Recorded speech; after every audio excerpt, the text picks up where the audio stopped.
प्रिय दर्शकों, आप सभी का स्वागत है हमारे YouTube चैनल पर। आज की इस प्रेरणादायक यात्रा में हम आपको एक अद्भुत कहानी सुनाने जा रहे हैं जो आपके जीवन को पूरी तरह से बदल सकती है।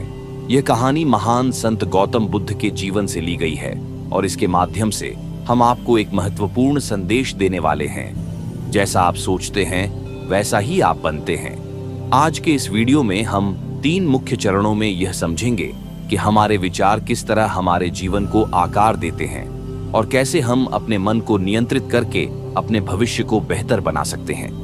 तो चलिए इस यात्रा की शुरुआत करते हैं। सबसे पहले हम आपको गौतम बुद्ध के जीवन की एक महत्वपूर्ण घटना सुनाते हैं जो इस विषय पर हमारी समझ को स्पष्ट करेगी।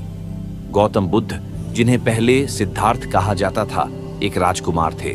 उनका जन्म एक संपन्न और शक्तिशाली शाक्य वंश में हुआ था। उनके पिता राजा शुद्धोधन उन्हें एक महान योद्धा और राजा के रूप में देखना चाहते थे और इसीलिए उन्होंने सिद्धार्थ के जीवन में कोई भी दुख, पीड़ा या परेशानी का अनुभव नहीं होने दिया। राजकुमार का जीवन शाही सुख सुविधाओं से भरा हुआ था। लेकिन एक दिन जब सिद्धार्थ नगर भ्रमण पर निकले तो उन्होंने कुछ ऐसा देखा जिसने उनके जीवन को बदल दिया। उन्होंने एक बूढ़े व्यक्ति, एक बीमार व्यक्ति और एक शव देखा। यह 3 दृश्य उनके लिए बहुत ही चौंकाने वाले थे। उन्होंने इससे पहले कभी इस प्रकार की पीड़ा और मृत्यु को नहीं देखा था। चौथे दृश्य में उन्होंने एक साधु देखा जिसने अपना सारा संसार त्याग कर शांति और ज्ञान की खोज के लिए जीवन समर्पित किया था। सिद्धार्थ के मन में यह प्रश्न उठने लगे कि जीवन का वास्तविक उद्देश्य क्या है? क्या केवल शारीरिक सुख और समृद्धि ही सब कुछ है, या फिर जीवन में कुछ और गहरा अर्थ है जिसे समझना आवश्यक है? इन विचारों ने सिद्धार्थ के मन को बेचैन कर दिया और उन्होंने निर्णय लिया कि वे इस सत्य की खोज करेंगे। सिद्धार्थ ने अपना राजमहल, पत्नी यशोधरा और नवजात पुत्र राहुल को त्याग कर जंगलों की ओर प्रस्थान किया। उन्होंने हर प्रकार की साधना और तपस्या की। वे विभिन्न गुरुओं के पास गए, योग और ध्यान की विधियां सीखीं, लेकिन उन्हें अभी तक वह अंतिम ज्ञान प्राप्त नहीं हुआ था जिसकी उन्हें तलाश थी। एक दिन जब सिद्धार्थ ने कठोर तपस्या करने के बाद यह महसूस किया कि केवल शरीर को कष्ट देने से सत्य की प्राप्ति नहीं हो सकती, तो उन्होंने मध्यम मार्ग का अनुसरण करने का निर्णय लिया। उन्होंने बोधि वृक्ष के नीचे ध्यान लगाना शुरू किया और प्रतिज्ञा की कि जब तक उन्हें पूर्ण ज्ञान प्राप्त नहीं होगा वे वहां से नहीं उठेंगे। सिद्धार्थ का यह ध्यान कई दिनों तक चला। इस दौरान उन्होंने अपने भीतर के विचारों और भावनाओं को गहराई से समझा। उन्हें यह एहसास हुआ कि मन ही सब कुछ है। हमारे जीवन में जो कुछ भी होता है वह हमारे मन के विचारों और दृष्टिकोण पर निर्भर करता है। इस गहन ध्यान के अंत में सिद्धार्थ को बोधि अर्थात ज्ञान की प्राप्ति हुई। वे गौतम बुद्ध बन गए, वह व्यक्ति जिसने सत्य को प्राप्त किया। उन्होंने यह समझा कि संसार के दुख और पीड़ा का कारण हमारे अपने मन के विचार हैं। यदि हम अपने विचारों को नियंत्रित कर सकें और उन्हें शुद्ध और सकारात्मक बना सकें तो हम अपने जीवन में सुख और शांति प्राप्त कर सकते हैं। जब बुद्ध ने ज्ञान प्राप्त किया तो उन्होंने यह शिक्षा दी कि हमारा मन ही हमारे जीवन का वास्तविक निर्माता है। जो कुछ हम सोचते हैं वही हमारे जीवन में घटित होता है। यदि हमारे विचार नकारात्मक हैं तो हमारा जीवन भी नकारात्मक हो जाएगा। यदि हमारे विचार सकारात्मक हो और शांतिपूर्ण हैं तो हमारा जीवन भी सुखद और सफल जाएगा। एक दिन बुद्ध के पास एक व्यक्ति आया जिसने बहुत दुख और चिंता का सामना किया था। वह व्यक्ति बुद्ध से बोला, महान बुद्ध, मैं अपने जीवन में बहुत परेशान हूँ। हर जगह मुझे केवल असफलता और दुख मिलते हैं। कृपया मुझे बताएं कि मैं कैसे अपने जीवन को सुखमय बना सकता हूँ। बुद्ध ने उस व्यक्ति को शांतिपूर्वक देखा और मुस्कुराते हुए कहा, तुम्हारा जीवन तुम्हारे अपने विचारों का परिणाम है। जैसा तुम सोचते हो वैसा ही तुम्हारा जीवन बन जाता है।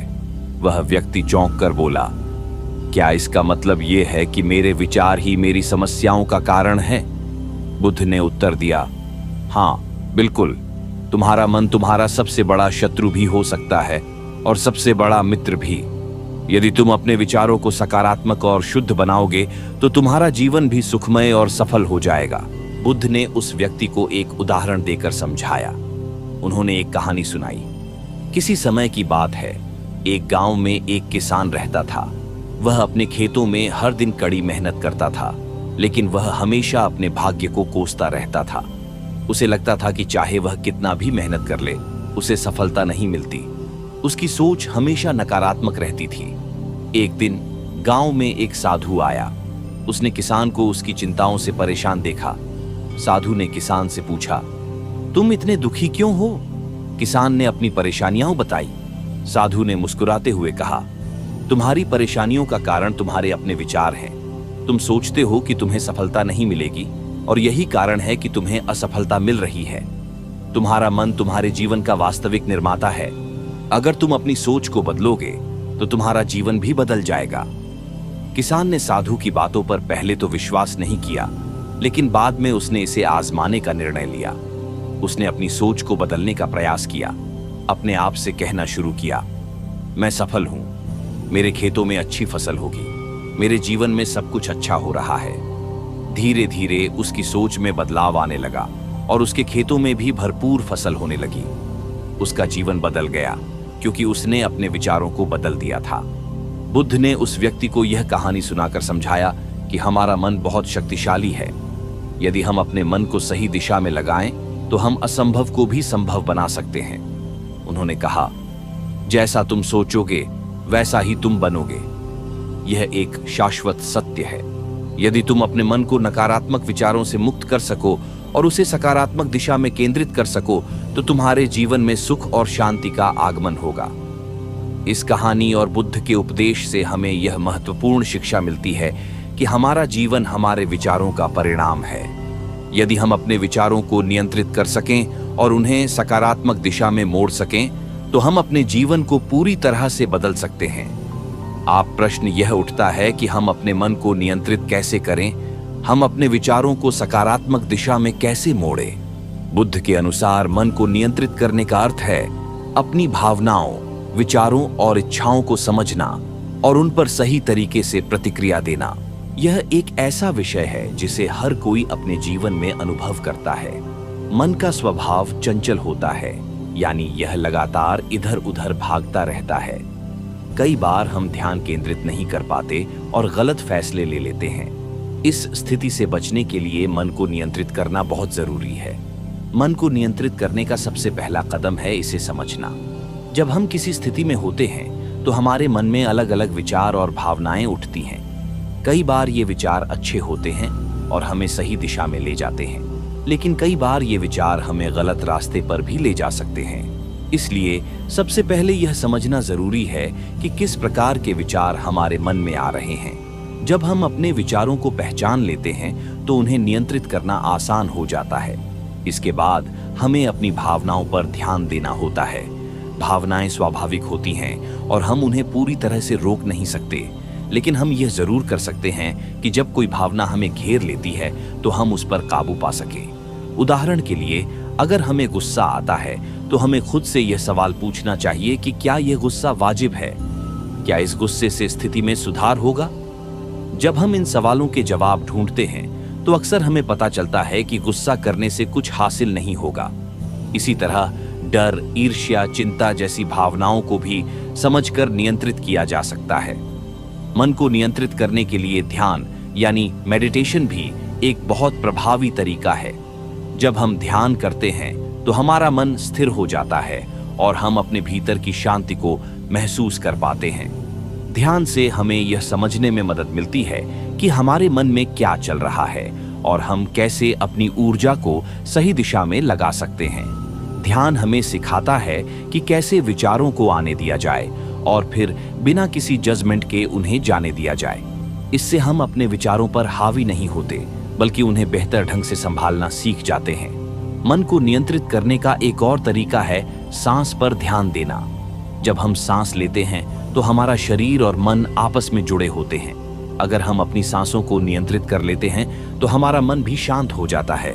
जब भी हम तनाव या घबराहट महसूस करें तो गहरी सांस लें और इसे धीरे धीरे छोड़ें। इससे हमारे मन में शांति और स्थिरता आती है। सांस की इस प्रक्रिया को नियमित रूप से अपनाने से हम अपने विचारों और भावनाओं को बेहतर तरीके से नियंत्रित कर सकते हैं। अपने मन को नियंत्रित करने के लिए अनुशासन भी बहुत जरूरी है। जीवन में अनुशासन का मतलब है कि हम अपने दिनचर्या में नियमबद्ध रहें और अपनी प्राथमिकताओं को समझें। अगर हम अपने जीवन को एक निर्धारित ढांचे में रखते हैं तो हमारे मन में भी एक तरह की स्थिरता आती है। उदाहरण के लिए, अगर हम रोज समय पर उठते हैं, व्यायाम करते हैं, सही भोजन लेते हैं और दिन भर के कामों की योजना बनाकर चलते हैं तो हमारे मन को भी भटकने का मौका नहीं मिलता। अनुशासन से मन में एक तरह की संरचना बनती है जो इसे नियंत्रित करने में मदद करती है। इसके अलावा सकारात्मक सोच को अपनाना भी मन को नियंत्रित करने में सहायक होता है। जब हम नकारात्मक विचारों में उलझ जाते हैं तो हमारा मन और अधिक परेशान हो जाता है। लेकिन अगर हम हर स्थिति में सकारात्मक पहलू ढूंढने की कोशिश करते हैं तो हमारे मन को भी एक सकारात्मक दिशा मिलती है। सकारात्मक सोच से हमें यह समझने में मदद मिलती है कि हर कठिनाई में एक अवसर छिपा होता है। अगर हम कठिनाइयों को एक सीखने के मौके की तरह देखते हैं तो हमारा मन भी उन परिस्थितियों से घबराने के बजाय उन्हें बेहतर तरीके से संभालता है। मन को नियंत्रित करने का एक महत्वपूर्ण पहलू है वर्तमान में जीना। अक्सर हम या तो अतीत की घटनाओं में उलझे रहते हैं या भविष्य की चिंताओं में खो जाते हैं। अतीत की गलतियां हमें परेशान करती हैं और भविष्य की अनिश्चितता हमें घबराहट में डाल देती है। लेकिन अगर हम वर्तमान में जीने की आदत डाल लें तो हमारा मन शांत रहता है। वर्तमान में जीने का मतलब है कि हम उस पल में पूरी तरह से उपस्थित रहें जो अभी हमारे सामने है। जब हम वर्तमान में जीते हैं तो हमारा मन भटकने की बजाय एकाग्र होता है और हम हर कार्य को पूरी सजगता के साथ कर पाते हैं। संगति का भी हमारे मन पर गहरा प्रभाव पड़ता है। हम जिन लोगों के साथ समय बिताते हैं उनके विचार और व्यवहार का हमारे मन पर असर पड़ता है। अगर हम सकारात्मक और प्रेरणादायक लोगों के साथ रहते हैं तो हमारा मन भी सकारात्मक दिशा में सोचने लगता है। वहीं अगर हम नकारात्मक लोगों के साथ समय बिताते हैं तो हमारा मन भी उसी दिशा में जाने लगता है। इसलिए यह बहुत जरूरी है कि हम अपनी संगति का ध्यान रखें और ऐसे लोगों के साथ समय बिताएं जो हमारे मन को शांति और प्रेरणा दे सकें। वहीं अगर हम नकारात्मक लोगों के साथ समय बिताते हैं तो हमारा मन भी उसी दिशा में जाने लगता है। इसलिए ये बहुत जरूरी है कि हम अपनी संगति का ध्यान रखें और ऐसे लोगों के साथ समय बिताएं जो हमारे मन को शांति और प्रेरणा दे सकें। इसके अलावा हमें खुद से प्रेम करना और खुद की देखभाल करना भी सीखना चाहिए। जब हम खुद को समझते हैं और अपने प्रति सहानुभूति रखते हैं तो हमारा मन भी शांत और संतुलित रहता है। अक्सर हम खुद के प्रति बहुत कठोर हो जाते हैं और अपनी गलतियों के लिए खुद को दोष देते रहते हैं। लेकिन अगर हम खुद को माफ करना और अपनी गलतियों से सीखना सीख लें तो हमारा मन भी उस बोझ से मुक्त हो जाता है। खुद से प्रेम का मतलब है कि हम अपने मानसिक और शारीरिक स्वास्थ्य का ख्याल रखें और उन चीजों को करें जो हमें खुशी देती है। आखिरकार, मन को नियंत्रित करने का मतलब यह नहीं है कि हम हर भावना को दबा दें या हर विचार को रोक लें। इसका मतलब है कि हम अपने विचारों और भावनाओं को समझें और उन पर सही तरीके से प्रतिक्रिया दें। जब हम अपने मन को इस तरह से समझने और संभालने लगते हैं तो जीवन में हर परिस्थिति का सामना हम बेहतर तरीके से कर पाते हैं।